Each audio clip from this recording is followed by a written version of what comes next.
শরীফে আব্দুল উজ্জা আল্লাহর নবীর একজন সাহাবী, সে চাচার অধীনে থাকে।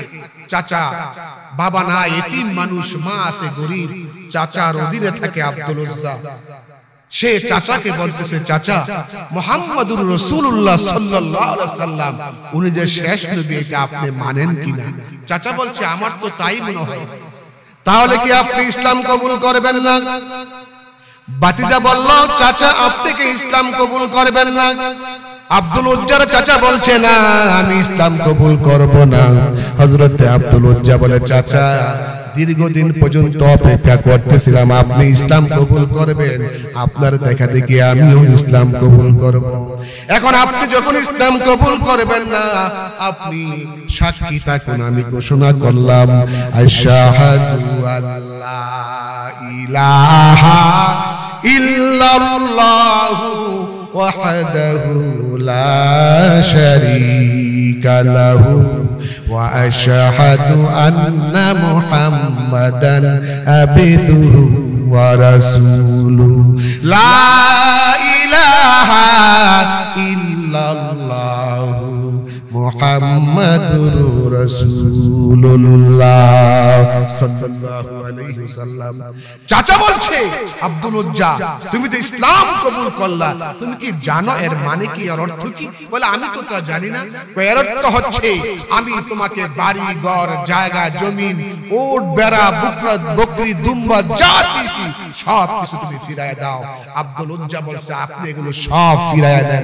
বলছে, এখানেই শেষ নয়, তোমার গায়ের যে জামা আছে সেই জামাটা আমার পয়সার কিনায় খুলে দাও, এবং গায়ের জামাটা খুলে দাও, পরনের লুঙ্গিটা খুলে দাও। সুবহানাল্লাহ, কত চড়া মূল্যে ইসলাম এসেছে, কত চড়া মূল্য দিয়ে ইসলাম কবুল করেছে। আল্লাহ পাক কোরআনে কারীমের মধ্যে বলছে, আম হাসিবিতুম আন তাদখুলুল জান্নাতা ওয়ালাম্মা ইয়ালামিল্লাহুল্লাযীনা জাহাদু মিনকুম ওয়া ইয়ালামুস সাবিরিন। তোমরা কি মনে করেছো? সূরা আল ইমরান 142 নম্বর আয়াত, আল্লাহ পাক বলছে, তোমরা কি মনে করেছো তোমরা এমনি জান্নাতে চলে যাবে? অথচ আল্লাহ তোমাদের মধ্যে কে জিহাদ করেছে, কে ধৈর্যশীল, এটা এখনো পর্যন্ত জানেন না। আর তোমরা মনে করেছো ঈমান এনেছি, এই কথা বললেই তোমাদেরকে জান্নাত দেওয়া হবে। না না, তোমাদের মধ্যে ধৈর্যশীল থাকা লাগবে, তোমাদের মধ্যে জিহাদকারী থাকা লাগবে। আমার ভাইরা, হযরত আব্দুল উজ্জার চাচা বলছে, এগুলো সব খুলে দাও। গায়ের জামা খুলে দিল, পরনের লুঙ্গি খুলে দাও। আব্দুল উজ্জা বলছে, চাচা পরনের লুঙ্গিটা আপনি খুলিবেন না, কারণ চাচা আমাকে লুঙ্গি খুলে আপনি উলঙ্গ করবেন না। চাচা টান দিয়া লুঙ্গিটা খুলে ফেললেন, সম্পূর্ণ উলঙ্গ হয়ে গেল হযরত আব্দুল উজ্জা। যাবে কোথায়? যাওয়ার কোনো ব্যবস্থা নাই। চলে গেছে মার কাছে। মা ঘরের দরজা বন্ধ করে বসে আছে, গরিব মানুষ। মাকে বলে, মা দরজা খোলার দরকার নাই, একটা ছোট্ট কাপড় দাও, কোন রকম যেন আমার লজ্জা স্থানটা ডাকতে পারি। আমি পাগল হয়ে গেছি, আমি মদিনার পাগল হয়ে গেছি, আমি মদিনায় চলে যাব।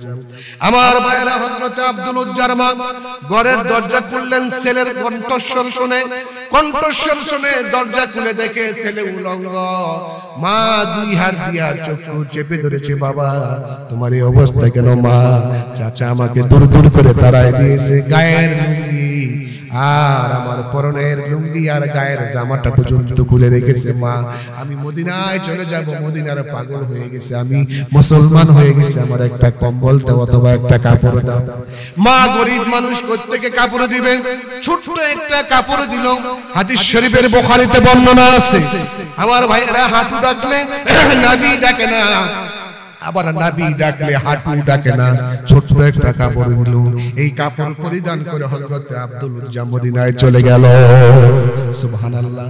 মসজিদে নববীর কাছে যাইয়া যখন হাজির হয়ে গেল, নবীজি তাকে বলে, তোমার নাম না আব্দুল উজ্জা? বলে, হ্যাঁ আমার নাম আব্দুল উজ্জা। তোমার এই অবস্থা কেন আব্দুল উজ্জা? নবীজির কাছে সব ঘটনা খুলে বলল, ইয়া রাসূলুল্লাহ, ইসলাম ধর্ম গ্রহণ করবার কারণে চাচা সব কিছু রেখে দিয়েছে, এখানেই শেষ নয়, গায়ের জামা পরনের লুঙ্গিটা পর্যন্ত রেখে দিয়েছে। ইয়া রাসূলুল্লাহ, মা গরিব মানুষ, ছোট্ট কাপড় দিয়েছে, নাভি ডাকলে হাঁটু ডাকে না, হাঁটু ডাকলে নাভি ডাকে না। নবীজি বলেন, আমার সাহাবীরা কোথায় রে? আমার আব্দুল্লাহর জন্য তোমরা কাপড় নিয়ে আসো, আব্দুল উজ্জার জন্য কাপড় নিয়ে আসো। সাহাবারা কাপড় নিয়ে আসলো, লুঙ্গি নিয়ে আসলো, জামা নিয়ে আসলো। ওই জামার কাপড় পরিধান করলো। নবী বলে, ও মিয়া, তোমার নাম তো আব্দুল উজ্জা না, তোমার নাম আব্দুল্লাহ। আব্দুল্লাহ জুলবা জাদাইন, তোমার নাম আব্দুল্লাহ। আল্লাহর নবী সাহাবায়ে কেরামদেরকে বলেন, সাহাবীরা, আমার আব্দুল্লাহ রে কোরআন শরীফ পড়তে দাও। হযরত আব্দুল্লাহকে কোরআন পড়তে দাও, কোরআন শিক্ষা দাও, নামাজ শিক্ষা দাও, কোরআন শিক্ষা দাও। হযরত আব্দুল্লাহ চিল্লায় চিল্লায় কোরআন পড়তো। সাহাবারা বলছেন, ইয়া রাসূলুল্লাহ, আব্দুল্লাহ কোরআন পড়ে চিল্লায় চিল্লায় কোরআন পড়ে জিকির করে চিল্লায় চিল্লায় আমাদের নামাজের ডিস্টার্ব হয়, ইবাদতের ডিস্টার্ব হয়। হুজুর আব্দুল্লাহর ব্যাপারে কিছু মন্তব্য আমাদের আছে, তারে আস্তে আস্তে করে কোরআন পড়তে বলেন। আল্লাহর নবী শুনতে পেয়ে বললাম, সাহাবীরা রে, আমার আব্দুল্লাহর ব্যাপারে কোনো মন্তব্য তোমরা করতে পারবে না। আমার আব্দুল্লাহ যে ইসলাম কবুল করেছে, অনেক মূল্য দিয়া ইসলাম কবুল করেছে। আমরা মুসলমান, দাদাও মুসলমান, বাবাও মুসলমান, আমিও মুসলমান, গরু খাওয়ার মুসলমান, নামাজ পড়ার মুসলমান না, জিহাদ করার মুসলমান না। আজকে শেখ হাসিনা বাংলাদেশে যেইভাবে করে আলেম ওলামাদেরকে নির্মমভাবে পাখির মতো গুলি করতেছে, জেলখানায় নিয়ে রিমান্ড দিচ্ছে, ছাত্রদেরকে, বৈষম্য বিরোধী ছাত্রদেরকে পাখির মতো গুলি করে মারতেছে, এর বিচার বাংলার জমিনে শেখ হাসিনার হবেই হবে। যেরকম ঠিক কিনা? আমার বন্ধুরা, আমার ভাইয়েরা, ইত্য বছরে তাবুকের যুদ্ধ চলে আসলো। নবীজি চাঁদা চাইলেন, সাহাবারা চাঁদা দাও। সাহাবারা কেউ তো অর্ধেক সম্পত্তি দিল, হযরত ওসমান গনি 100 উট দিয়ে দিল। এইভাবে করে সাহাবারা দান করতে লাগলেন। আমার ভাইরা, আল্লাহর হাবিব বলে, আমি সবাইকে দেখলাম, আমার আবু বকরকে কেন দেখি না? আবু বকর একটা পিলারের আড়াল থেকে বের হয়ে আসলেন, ছোট্ট একটা থলি আল্লাহর হাবিবের কাছে দিলেন।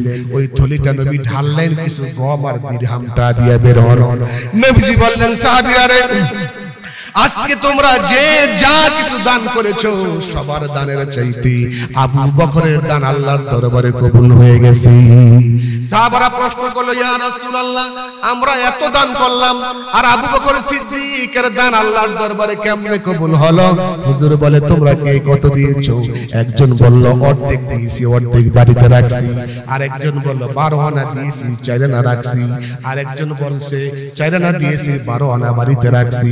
আল্লাহর হাবিব আবু বকরকে বলে, আবু বকর, তুমি কয় টাকা দিয়েছো আর কয় টাকা বাড়িতে রাখছো? হযরত আবু বকর বলে, ইয়া রাসূলুল্লাহ, আল্লাহর কসম করে বলি, আমার ঘরে জাগতিক সম্পদ বলতে যা ছিল, গাঠুরি বাইদা আল্লাহ এবং আল্লাহর নবীর জন্য নিয়ে আসছি। আমার ঘরে আল্লাহ, আল্লাহর নবী ছাড়া আর কেউ নাই। সুবহানাল্লাহ। ইত্য বছরে হযরত আব্দুল্লাহ চলে আসলো, এসে বলছে, ইয়া রাসূলুল্লাহ, এই যুদ্ধের ময়দানে সাহাবীরা অনেক কিছু দান করলো, আমি তো কিছুই দিতে পারলাম না। হুজুর, আপনি আমার জন্য দোয়া করেন, আমি যেন আমার জীবনটা দিয়া আল্লাহর রাস্তায় চাঁদা দিতে পারি। সুবহানাল্লাহ বিহামদি। নবী বললেন, সাহাবীরা রে, একটা খেজুর গাছের বাকল নিয়ে আসো। সাহাবারা খেজুর গাছের বাকল আনলেন। নবীজি আব্দুল্লাহর ডান হাতে বেঁধে দিয়া বললেন, সাহাবীরা রে, আব্দুল্লাহর রক্ত আমি কাফেরদের জন্য হারাম করে দিলাম। আব্দুল্লাহ বলল, ইয়া রাসূলুল্লাহ, আমি চাইলাম শাহাদাতের প্রাণ, আপনি আমার দেহকে, আমার জানকে, আমার রক্তকে কাফেরদের জন্য হারাম করে দিলেন, আমি তো শহীদ হতে পারলাম না। নবী বলে, আব্দুল্লাহ, যুদ্ধ চলাকালীন সময় যদি তুমি জ্বরেও ভোগে মারা যাও, আল্লাহ তোমাকে শাহাদাতের মর্যাদা দান করে দিবি। ইতিহাস সাক্ষী, ওই যুদ্ধ চলাকালীন সময় 3 দিন জ্বরে ভোগে আব্দুল্লাহ মারা গেল। নবী বলে, আব্দুল্লাহর গোসল দিয়া লাশটা আমার কাছে আনো। গোসল দিয়া লাশ যারা বহন করে আনতেছেন, একজন হলো আবু বকর, আরেকজন ওমর, আরেকজন ওসমান, আরেকজন আলী, 4 জন সাহাবী লাশ বহন করে নিয়ে আসতেন। রাসূল বলে, শোনো, লাশ যে বহন করে নিয়ে আসতেছো, তোমার ভাইয়ের উপরে যেন কোনো ধরনের জুলুম না হয়ে যায়, বেয়াদবি যেন না হয়ে যায়। এবার রাতের বেলা হযরতে বেলাল টিম টিম করে আলো জ্বালিয়ে রেখেছে। নবীজি ওই কবরে রাখার জন্য খাটিয়া থেকে লাশ যিনি ধরলেন আর কবরে রাখলেন। তিনি তো আর কেউ নয়, তিনি হচ্ছেন মুহাম্মাদুর রাসূলুল্লাহ সাল্লাল্লাহু আলাইহি ওয়াসাল্লাম। আল্লাহর নবী রহমতের নবী কবরে শোয়াই দিলেন, মাদফুন করলেন। এরপরে দাফন করার পরে নবীজি দুই হাত তুলে আল্লাহর কাছে দোয়া করে, আল্লাহ আজকের এই সন্ধ্যা পর্যন্ত, রাত্র পর্যন্ত আমি আব্দুল্লাহর প্রতি রাজি ছিলাম, খুশি ছিলাম, তুমিও আব্দুল্লাহর প্রতি রাজি এবং খুশি হয়ে যাও। আব্দুল্লাহ ইবনে মাসউদ চিৎকার মেরে কেঁদে কেঁদে বলছে, আল্লাহ এই লাশ যদি আব্দুল্লাহর না হইয়া আমি আব্দুল্লাহ ইবনে মাসউদের হতো, তাহলে ভাগ্য না কতই ভালো হয়ে যাইতো।